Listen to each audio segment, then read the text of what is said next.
ngasi di yamna maru oiraba history gi personality aphawba miwo yamagi matangda taminasi khangminasi mahaki matangda yamna prithvi sida magi oiba tongan bi impact ama piram bangam miwo ni yamna lairaba island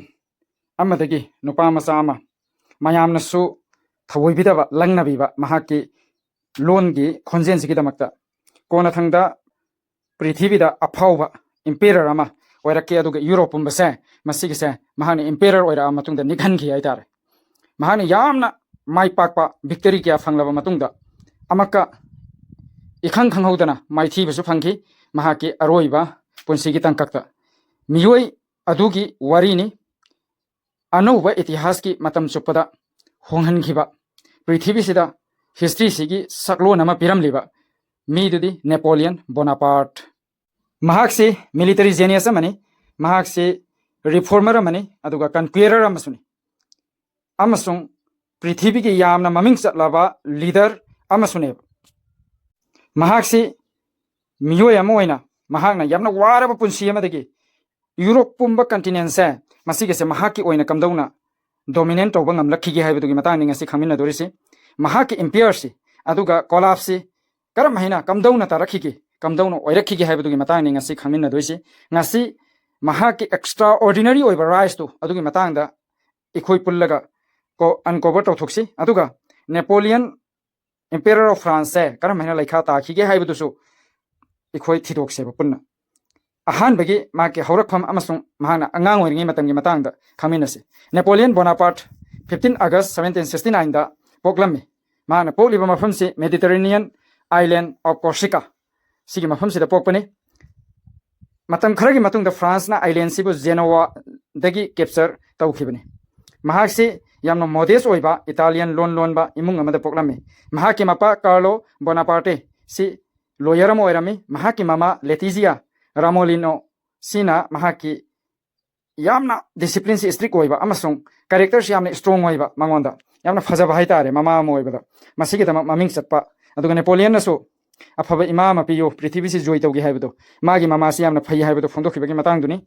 Napoleon si yamna lairana horakki atopa French ki nobility singa compare to matamda mahak si yamna lairana horakkiba miyoi amani aduga yamna maru oiba problem amasu lairame France की outside तक Oram में बमहाक्सी island तो France ना लोक्सन बता रगसु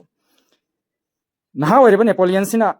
mainland France ता लेले सु तमना बलाको मतमदा छात्र सिंगदुना महाकी कोर्सिकन गी ओइबा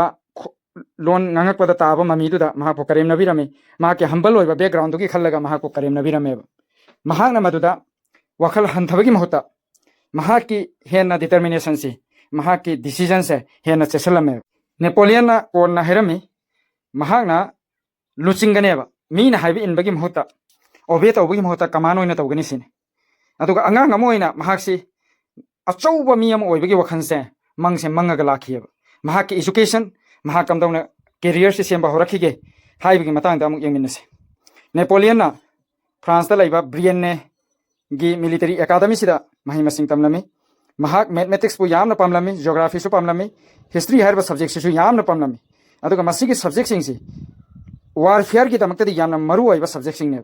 mahane yamna maming chatlaba conqueror khara su admire torame Alexander the Great Julius Caesar atopa students sing gumna tabida students sing dona luxury da nungaiba entertainment da enjoy tawringe da Napoleon na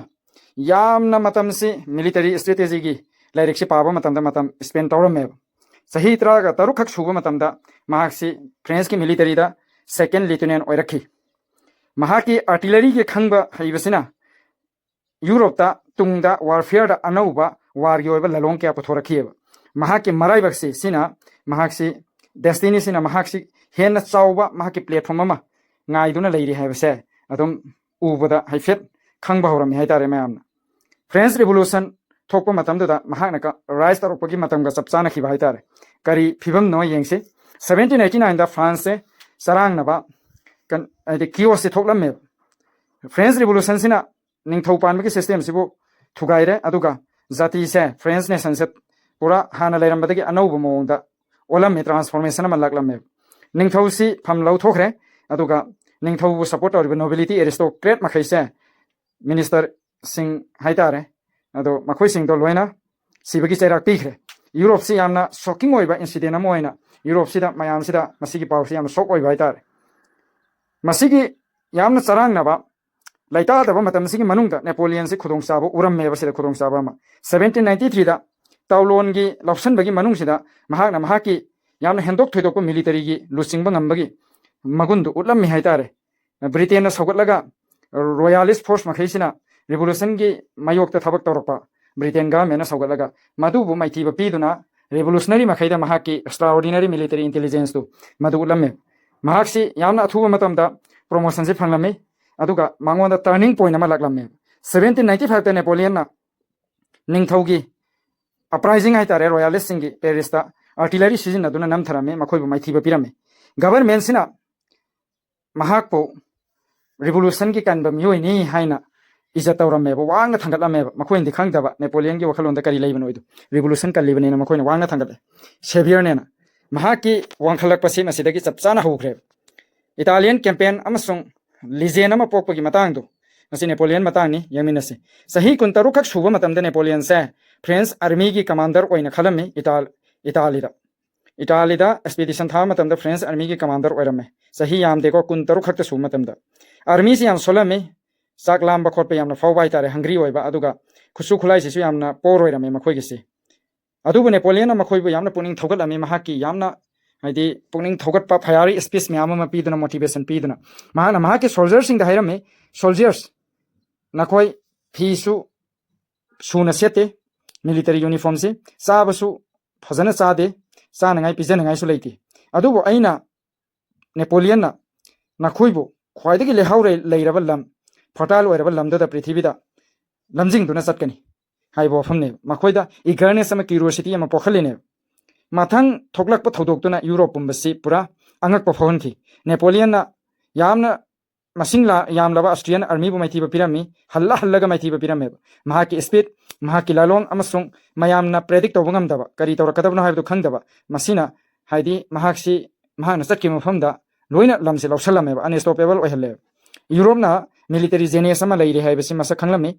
aduga Europe ta military genius ama pok le haibasi mayam punamana khangba hore Napoleon se France ki national hero ama jati gi hero ama oirakhi Egyptian campaign gi matang da mu yaminasi masi gi campaign si yamna maru oi Napoleon gi matang da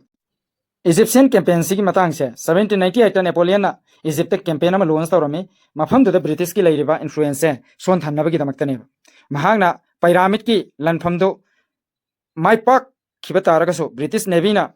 Horatio Nelson की मखादा French की लाइरेबा जहाज की fleet तो जहाज group of आइदे ship तो French fleet से destroy तौरमे मंगलम Napoleon से इजिप्टा लाइबा तरमे बा मतम खरादी मरमदी मागे हल्लगा सकदबा फ्लीट से डिस्ट्रॉय तौखरे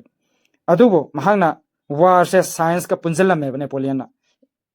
महागना स्कॉलर क्या पुरखी इंजीनियर क्या पुरखी साइंटिस्ट क्या महाग कलोइनरगा मसिगी एक्सपेडिशन सिना मसिगी खोंगसेट लानफम सिना आइदे रोसेटा स्टोन सिगी से खंगबदा